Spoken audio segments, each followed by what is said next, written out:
और नमस्कार, मैं हूं अमित और आज मैं बताना चाहूँगा कि आज हम लोगों ने संगठन बनाया है। संगठन बनाया क्यों है? संगठन बनाने का मेन मकसद यही, आप लोगों ने अभी देखा होगा अंग्रेजी और संस्कृत का पेपर सोशल मीडिया पे वायरल हो रही थी बहुत तेज़ी से, और वायरल करने वाले पत्रकार को जेल भेज दिया जाता है। यह खबर बलिया ज़िले की है।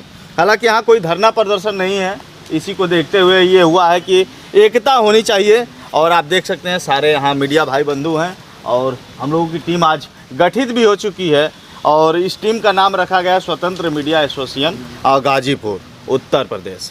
और हमारे बीच में कुछ और मीडिया भाई के लोग हैं, इनसे हम बात करने का प्रयास करते हैं। जी, आपका शुभ नाम क्या होगा? अनुपम कान्हा नाम है। हाँ, नाम तो बहुत प्यारा है, अनुपम कान्हा। ये बताइए कि आज किस तरह की मीटिंग रखी गई थी?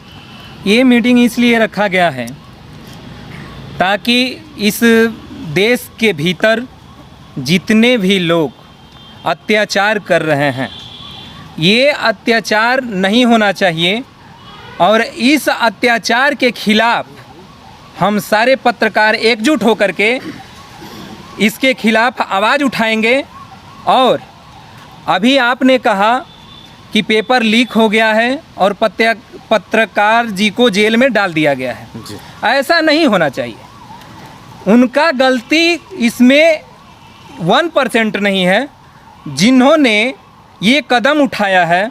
और उन पत्रकार को जो जेल में डाला है, उनसे हमारा ये पूछना है कि सर आप ये बता दीजिए कि जिस कुर्सी पे आप बैठे हैं, क्या ये कुर्सी की गरिमा को ध्यान में रखते हुए क्या ये कुर्सी आपको ये इजाज़त देता है कि जो बेटा, जो किसान का बेटा अपने किसानी को, किसान बनना इतना आसान बात नहीं है। किसान जब अपने बच्चे को खेत में लेकर जाता है तो मिट्टी पे सुला करके अपने कार्य को करता है और उस बेटे को स्कूल में भेजता है पढ़ने के लिए।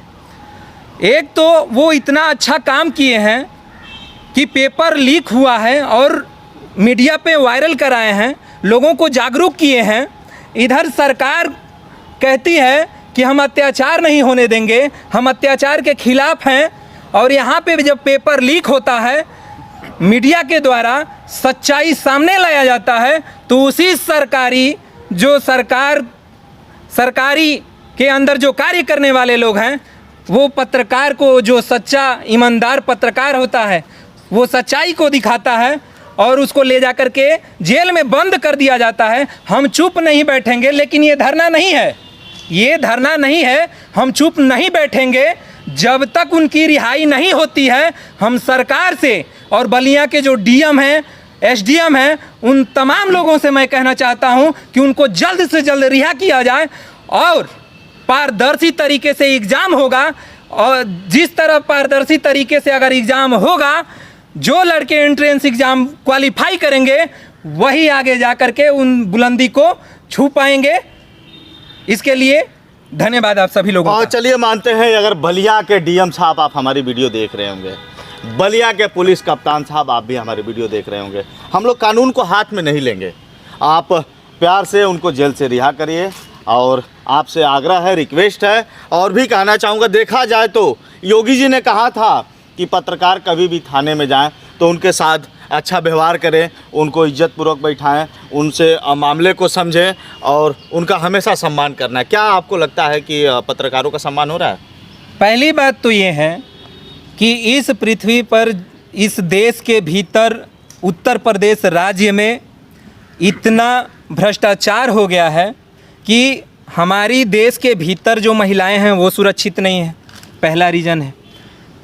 शिक्षा का स्तर इतना गिरता चला जा रहा है कि अगर कोई पत्रकार साथी जा कर के, ये जो कॉलेज हैं, कॉलेज छोड़िए, ये जो शिक्षा मित्र वाले जो लोग हैं, जो स्कूल है, उस बच्चों को जागरूक करने के लिए उसके भीतर जाते हैं, तो वहाँ का टीचर, उसका स्टेटमेंट इतना बड़ा होता है, वो बच्चों को सिखाएगा कहाँ से, उस बच्चे को भविष्य बनाएगा कहाँ से, लोकतंत्र का अधिकार वो देगा कहाँ से?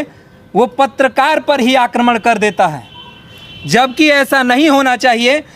फिर से मैं बलिया के डीएम महोदय से ये कहना चाहूँगा कि संविधान 19 का ये हमें बताता है कि कोई भी इंसान या पत्रकार या इस देश के नागरिक सफलतापूर्वक पूर्ण रूप से किसी भी आदमी से उसको सवाल करने का अधिकार है, चाहे वो प्रधानमंत्री क्यों ना हो।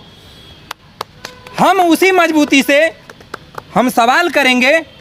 और फिर से बलिया के एसडीएम और डीएम साहब से मैं रिक्वेस्ट करना चाहता हूं कि जो पत्रकार महोदय को आपने अरेस्ट किया है उनको रिहा कर दीजिए।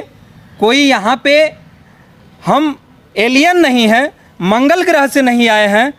हम आपसे फिर से विनती करते हैं कि आप उनको रिहा कर दीजिए जितना ही जल्द हो सके। और मैं अनुपम कान्हा, मैं आपको एक बात बता दूं, अगर आप हमारा वीडियो देख रहे हैं तो आपको मैं एक बात बता रहा हूं कि जिस दिन अगर हमारे देश के युवा जितने भी बेरोजगार साथी और जितने भी लोगों के द्वारा ये अत्याचार हमारे देश के भीतर हो रहा है, अगर हमारे युवा समाज अगर जग गए तो रोकना मुश्किल हो जाएगा। इसलिए क्योंकि जो डीएम बने हैं वो हमारे घर के ही बेटे हैं, जो एसपी बने हैं वो हमारे घर के ही बेटे हैं, जितने भी उच्चाधिकारी बने हैं वो हमारे घर के ही भाई बाप हैं। इस बात को लोग समझते क्यों नहीं हैं? आप लोगों को समझना पड़ेगा।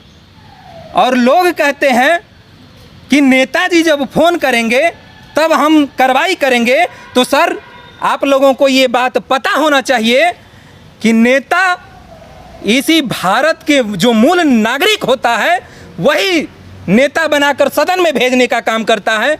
इन्हीं शब्दों के साथ सर एक क्वेश्चन और हो जाए। और देखा जाए तो आप जन समस्याओं को आपकी टीम कैसे देखेगी? इतना उत्पीड़न हो रहा है, प्राथमिक विद्यालय है, अभी हॉस्पिटल्स हैं, आए दिन इस तरह की घटनाएं हो रही हैं। हम चाहेंगे कि सर आप अपना परिचय दे के बता दीजिए। मेरा नाम रजनीश है और मेरा चैनल है जनादर्श भारत। जी, मैं पत्रकार हूँ।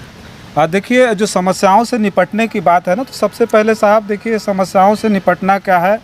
जो पत्रकारों पर जिस तरह का उत्पीड़न हो रहा है, पत्रकार एक समाज का दर्पण होता है, एक आईना होता है। और पत्रकार के साथ अगर इस तरह से होने लगे तो देश की समस्या को सबसे पहली बात तो दिखाएगा कौन? अगर पत्रकार के साथ इस तरह से हो रहा है और अगर पत्रकार चुप बैठेंगे तो अब पत्रकारों की लड़ाई लड़ेगा कौन? पत्रकार तो सबकी लड़ाई लड़ते आया है। जन समस्याओं को जहाँ तक देखने का सवाल आपने बताया है, तो पत्रकार जन समस्याओं पर हमेशा केवल फोकस जन समस्याओं पर ही करता है। और जो अभी यूनिटी जो बनी है, जो पत्रकारों का संघ बना है, हम एक एक जेन्युइन मुद्दे पर काम करेंगे और सारे लोग मिल करके काम करेंगे। सर एक छोटा सा क्वेश्चन और ही हो जाए। योगी जी ने तो कहा था कि आप भ्रष्टाचार की लड़ाई लड़िए, हम आपके साथ रहेंगे, लेकिन आए दिन भ्रष्टाचार दिन पे दिन बढ़ता जा रहा है और आए दिन मामले बढ़ते जा रहे हैं कोर्ट में, थाने में। इस पे आपका क्या सुझाव है? देखिए, योगी जी से तो सबसे पहले हम ये कहना चाहेंगे कि आपको क्या ये बात दिखती नहीं है? अंग्रेजी का पेपर लीक होता है और नक्कारे आपके डीएम और एसपी बलिया के, जिनको इतना पता नहीं है कि सबसे बड़ी अगर कमी थी तो वहाँ के डीएम और एसपी की थी। और डीएम और एसपी ने इस सवाल पर पत्रकारों को अंदर कर दिया कि सवाल ये पूछा गया पत्रकार से कि किस सूत्र ने आपको ये अंग्रेजी का पेपर लीक हुआ था, आपको कैसे मिल गया? अरे जब आपकी जो चोरी है, आपका जो नकारपना है, जो आपका जो नेचर बन गया है भ्रष्टाचार का, अगर पत्रकार ने अगर उसको दिखा दिया, दबंगई के साथ दिखा दिया, तो आपको क्या लगा आपकी चोरी छुप जाएगी जेल भेजने से? बल्कि आपने उजागर कर दिया। और सीधे सीधे योगी जी से कहना चाहेंगे कि मुख्यमंत्री जी, आपको क्या लगता है आपका डीएम अच्छा है, आपका एसपी अच्छा है? पूरे उत्तर प्रदेश को खोखला बना रहा है आपका लॉ एंड ऑर्डर। जितने डीएम और एसपी हैं, जो आपका प्रशासन है ना, पूरी तरह से उत्तर प्रदेश को बेचने में लगा है और आने वाले समय में आपको जरूर दिखेगा। और चलिए, हमारे बीच जुड़ रहे हैं सत्या एक्सप्रेस से सत्यानंद स्वामी जी हैं। काफ़ी भ्रष्टाचारियों को छोड़ते नहीं है, दौड़ा के करते रहते हैं। और क्या कहना चाहेंगे सत्या जी? बातें तो सभी इस सारे दोनों साथियों ने कह दी है। जी। बस मैं इतना ही कहना चाहूँगा जी। कि भ्रष्टाचार के खिलाफ लड़ेंगे और जितने भी सोशल मीडिया के लोग चलाने वाले हैं, जितना भी यूट्यूब चलाने वाले, जितना व्हाट्सएप पर चलाने वाले हैं, मैं सभी